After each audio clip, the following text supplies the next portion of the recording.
majina naitwa Erasto Bernard Pete, mwenyekiti wa halmashauri ya Njombe. Leo tarehe 11 mwezi wa 12 2025 tunashiriki mkutano ambao umehusisha waheshimiwa madiwani na wataalamu wote kwa maana CMT kwa mkoa wetu mzima wa Njombe. Mkutano huu umeandaliwa na Mheshimiwa Mkuu wa Mkoa, Mheshimiwa Anthony Mtaka.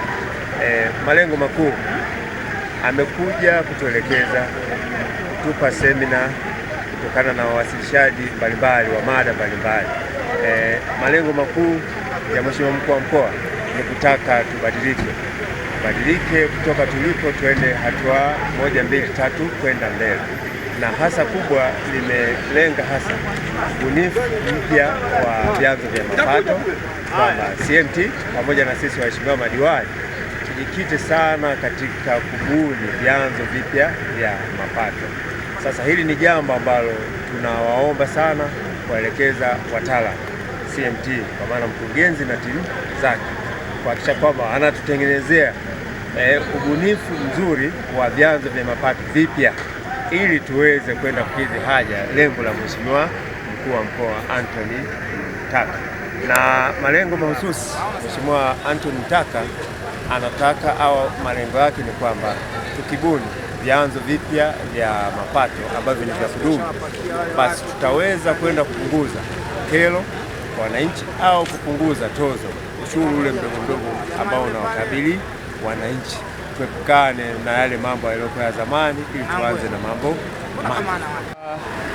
Katika miaka 5 iliyopita, vyanzo vipya ambavyo tumeweza kubuni, mojawapo ni kuanzisha mradi wa utengenezaji wa tofali.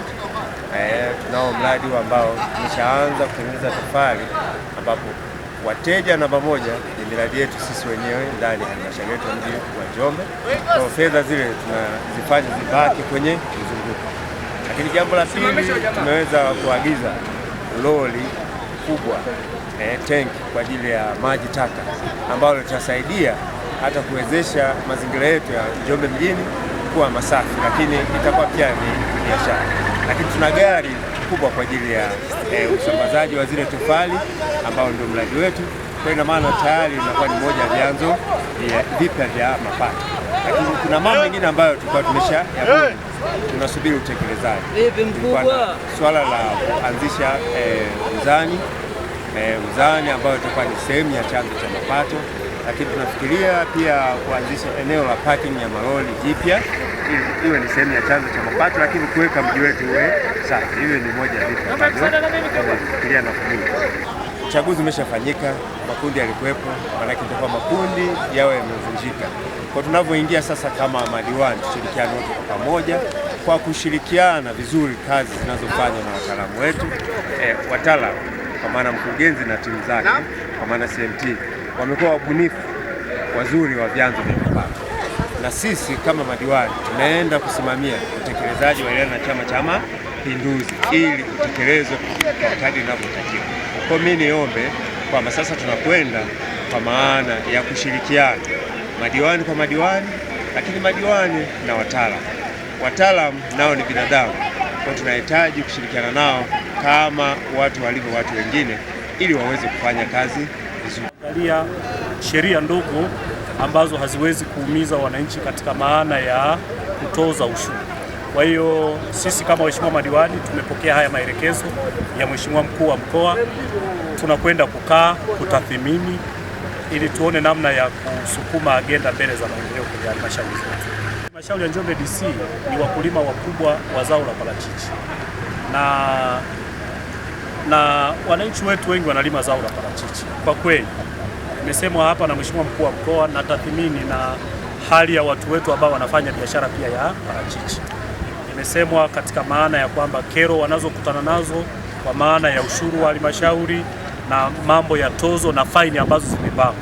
Kwa hiyo mimi nadhani maelekezo yote ambayo Mkuu wa Mkoa ameyasema na zile changamoto ambazo zimesemwa hapa na wafanyabiashara wale ambao wananunua parachichi kwa wakulima wetu, ni lazima kama halmashauri tukajipange upya kuzishughulikia ili kuondoa kero ndogo ili tukidhi matarajio ya Mheshimiwa Rais wetu Daktari Samia Suluhu Hassan ambaye ametamani kuacha tabasamu katika miaka hii 5 kwa wananchi wetu. Kwenye janga kubwa na yes, moto ni janga kubwa sana katika mkoa wetu, lakini hususan halmashauri ya Njombe DC.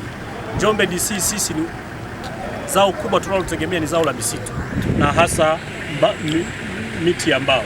Kwa hiyo imesemwa hapa sheria zilizopo kwanza zisimamiwe, lakini pia tutafute namna ya kutunga sheria nyingine ili ziende zikasaidie kusimamia, ili angalau wananchi wetu wasichome moto hovyo. Kwa hiyo sisi waheshimiwa madiwani, kwa kweli tumepokea haya maelekezo na tunakwenda kuyafanyia kazi, na wananchi wetu wawe tayari, kwa sababu kwa kweli miti ni uchumi wetu wa mkoa wa Njombe. Kwa hiyo inapotokea athari kama ulivyoona mwenyewe, zaidi ya bilioni 36 zinapotea katika mazingira ya moto, ni lazima turudi nyuma tujitathmini ili tukaimarisha uchumi wa zao la misitu. Sisi kujifunza kwake na kuona tunaweza tukaje kwenda mbele kwa ajili ya kuhakikisha basi halmashauri zetu zinapata mapato ya kutosha, lakini mapato yaliyo sahihi na sio mapato yale ya kuwakandamiza wananchi. Na kimsingi kwa sisi kwa Ludewa tulishaanza kufanyia kazi haya na tulijifunza tukasema, ili tuwe na mapato ambayo sio kandamizi kwa wananchi, lazima tuanze kubuni vitu ambavyo kwanza haviwahusu moja kwa moja kutoka kwa wananchi, ikiwemo kubuni masuala ya viwanda, kubuni masuala ya viwanda na nini. Ndio maana wakuta kule Ludewa sasa hivi unaona kuna viwanda vimeanza pale kata ya Rubonde pale Mselesele, kuna kiwanda cha simenti kinataka kujengwa pale. Kile kwetu sisi ni chanzo cha mapato. Kuna viwanda vya venia viko pale, viko viwili. Kile kwetu ni chanzo cha mapato. Lakini tulikubaliana na mkurugenzi wetu kwa makini sana, kwa kushirikiana na DC na Mheshimiwa Mbunge.